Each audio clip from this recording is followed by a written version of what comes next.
he was sort of a big, gawky kid that was, always stumbling, tripping over himself. And now he's just turned into this big, gorgeous horse that all of a sudden he's like the deer that becomes the buck. In the Hollywood Futurity last fall, he blossomed like a Derby rose and won. But early this year, he ran in the shadow of his colorfully named stablemate, Indian Charlie. Like Secretariat and other Derby winners before him, he lost his last start before the big race, finishing second to Indian Charlie. But the Kentucky Derby, that was another story. And here comes Real Quiet.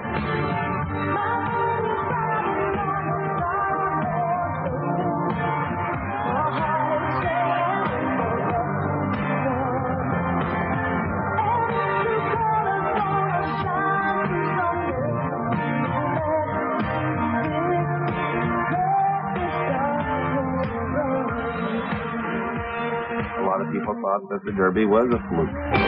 We didn't know until the Preakness. Preakness ran, boom, here he is. He went impressively. The thing people forget, this horse has won 3 Grade 1s now. He fooled us all. And when horses fool, turf riders and handicappers, they get no respect.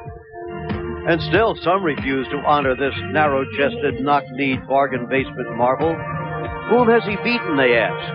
Everyone who showed up is the answer. His jockey knows it best.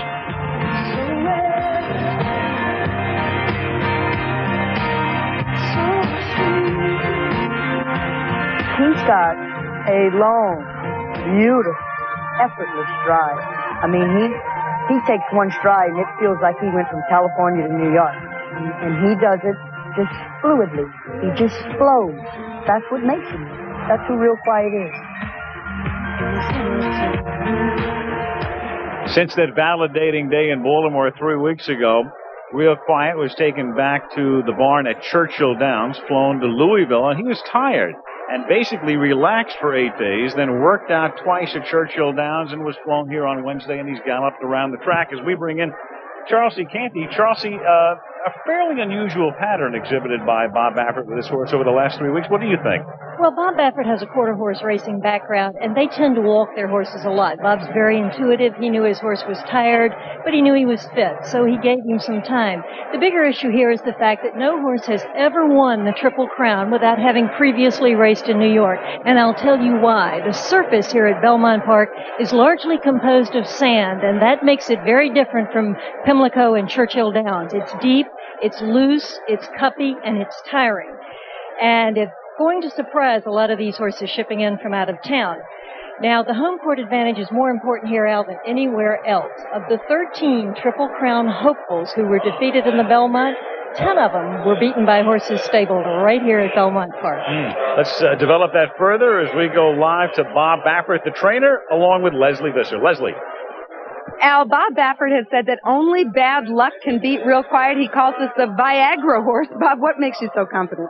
Well, just the way he's training. He's unbelievable the way he's handled the first race. Second race, Preakness, he ran better than the first, and now he's training just as well. He's put his weight back on. He just has that, like I said, that's why he has that Viagra look. Well, as you know, some people have said that your horse does not belong in the same sentence as Secretariat or Citation. What's your response to that? Well, I think the response will be today. He has to do it first, and I think I've heard they've got over 70,000 here to watch him. So I think if they feel it, I believe him too. Pretty good testimony. Your jockey, Kent DeSormo, told us that he's a little excited that you might have to sedate him. You know, I told him last night, I said, you know what, this is when you come out, I remember Gary last year, there's a lot of pressure on these riders. You know, they know the whole world's watching them and every little move, and he knows that, you know, it's his to lose, and so it's my job to get him relaxed, cool down, so I'll try to kid with him a little bit in the paddock. The whole world is watching, and he is taking no chances. This is the third time in an important 5 weeks that Bob Baffert has worn that tie. Best of luck, Bob. To you, Jim. Okay, Leslie, on this day of several Triple Crown anniversaries, maybe the best remembered is Secretariat's amazing 31-length victory in this race 25 years ago. There's his owner, Penny Chenery, who shared her colt's fame on that day back in 1973. Secretariat is widening now. He is moving like a tremendous machine. We were all on our feet and cheering and worrying and watching. The Secretariat is all alone. He's out there using capital to catch. He's into the stretch. Secretariat leads his field by 18 lengths. Lucian said to me, "Oh my God, Ronnie, don't fall off, don't fall off." That was the only way he could get beat. Here comes Secretariat to the wire. An unbelievable, an amazing performance. He hits the finish 25 lengths in front. And I think that was the longest 30 seconds of my life, was the last quarter mile of that Belmont. It still takes my breath away.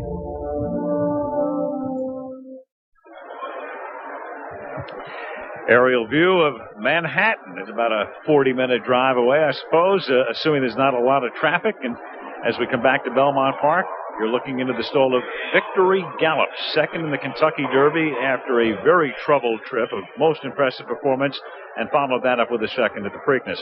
Now, since 1944, 13 horses have come to the Belmont, having won the Derby and the Preakness, but have failed to win this race and thus the Triple Crown. There's a look at those 13, some great horses, and we've highlighted two, Ali Sheba and Silver Charm, because Ali Sheba was ridden by Chris McCarron, who finished fourth, Silver Charm by Gary Stevens, who finished second last year. They're in today's race, and they're with Dave Johnson. Thanks, Al. Well, I'm with two guys who've been where Kent DeSormo is today, but no Triple Crown for Gary Stevens or Chris McCarron. And last year, Chris denied Gary the Triple Crown parade.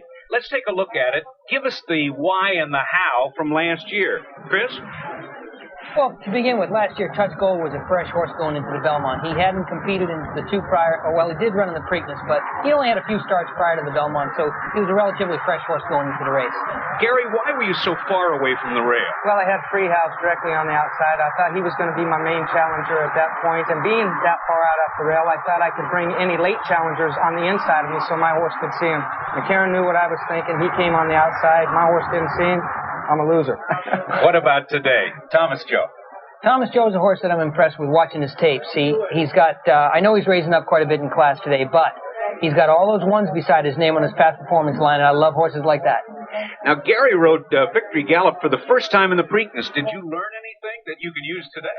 I better learn something. I try and think that every time I go out there, every time I ride a horse, I'm going to learn something. I definitely learned something in the Preakness, and going to try and put the same kind of tactics that McCarron did on Touch Gold last year. Two great jockeys. Good luck. Safe trip. Back to you, Al. All right, thank you, Dave. Beautiful Belmont Park, just outside the city limits of New York, located in Belmont, New York. Jockeys weighing out as Pat Day tips the scales. And post time for the Belmont is 30 minutes away. Our coverage of the Belmont Stakes will continue after this message and a word from our ABC stations. Here we go, baby. Back at Belmont Park, Kent DeSormo ready to mount real quiet shortly. A look at him as he gets ready to come over from the stable.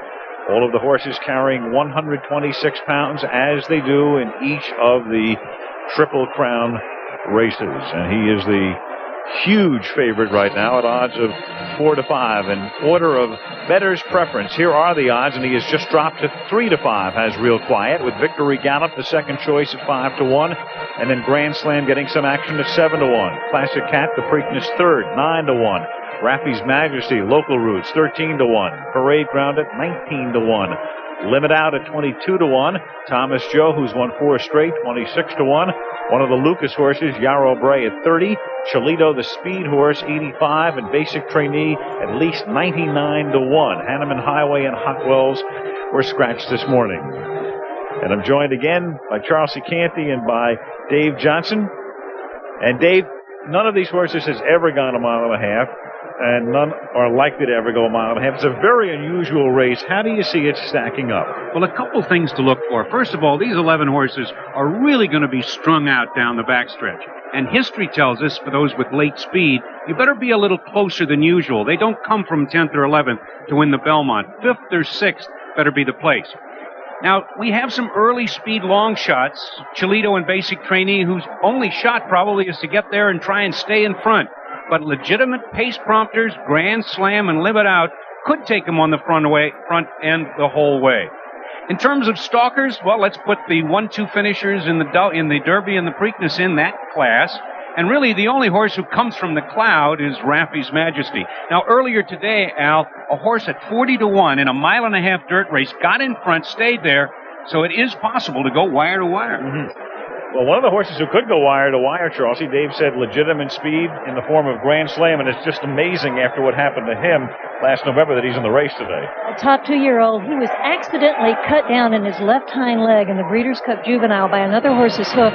The skin was sliced, it peeled down his leg like a sock, and he was given very little chance to ever race again, but Lucas wouldn't give up, and he made it back and got him into the Peter Pan to win that race. And very important fact, that was his 4th victory in 4 starts here at Belmont Park. Once again, that home corn advantage comes up. So we'll see Grand Slam as he breaks from the outside. Meanwhile, Real Quiet is making his way from the barn to the paddock, as is a suddenly somewhat subdued, I was beginning to say, Bob Baffert. The minute you begin to say it, he's back in character. All right, let's go to Jim McKay. Jim. All right, and so the big moment approaches. You know, of all the Triple Crown anniversaries being celebrated here today, the oldest is that of Citation. His springtime of glory was 50 years ago. He, of course, has long since departed, but his trainer, Jimmy Jones, lives on, back home where he started a long time ago. This is where the Jones boys started, Ben Jones and his son Jimmy. The family farm in Parnell, Missouri, about 100 miles north of Kansas City. The Jones family were cattle traders. Jimmy's grandfather founded the town. But Ben and Jimmy love horses. Jimmy loves them still as he reminisces at age 91 at the farm that still is home. Around him are the reminders of what he and his dad achieved when they wandered far from Parnell to the great racetracks of America. Grandfather might not have approved, but Ben and Jimmy shared a dream to win the Kentucky Derby. Winning the Kentucky Derby was the ambition of the Jones boys, and we talked about it always. To even have a horse good enough to run in it, we thought that was going to be great. Herbert Wolf gave them their first big break after they had raced on bush tracks from Cuba to Mexico. For him, they trained a colt named Lauren, and wonder of wonders, he won the Kentucky Derby. That led to the biggest break, to train for a Stern baking powder magnate at Calumet Farm. His name was Warren Wright. He'd fired 9 trainers in 9 years. He had these yearlings there, 21 yearlings, and there wasn't a one of them worth a nickel, except one. Whirlaway was in the crowd. And I always thought that we'd have got fired if he hadn't have been there. Whirlaway was a stubborn colt, but Ben Jones and jockey Eddie Arcaro laid down the law to him, and he won the Triple Crown. In 25 years at Calumet, Ben and Jimmy won 7 Derbies, 6 Preaknesses, and 2 Belmonts. They trained for the classics, especially the Derby, and in 1948 they produced a wonder horse, Citation. He was Jimmy's horse. Jimmy can see him now. I personally think Citation was the best horse I ever saw. I know he was the best horse I ever saw. Weather meant nothing. Track conditions meant nothing. Citation could handle them all. And he could make up ground. He could eat you up in just a short order. Citation carried jockey Arcaro to his second Triple Crown, the only rider to achieve that. The colt won 19 of 20 as a 3-year-old. In time, he was the first equine millionaire. Jimmy Jones still glows with pride. I just thought this is not bad for old boy from Parnell. Not bad, old Jimmy thinks, not bad, as the long-ago words of Clem McCarthy echoed through his mind down home in Missouri. It is Citation coming to the front. He's everything they said he was. He's going to win with his ears pricking. It is Citation by 2, pulling away. And the other horse, Cold Town, is hanging on gamely.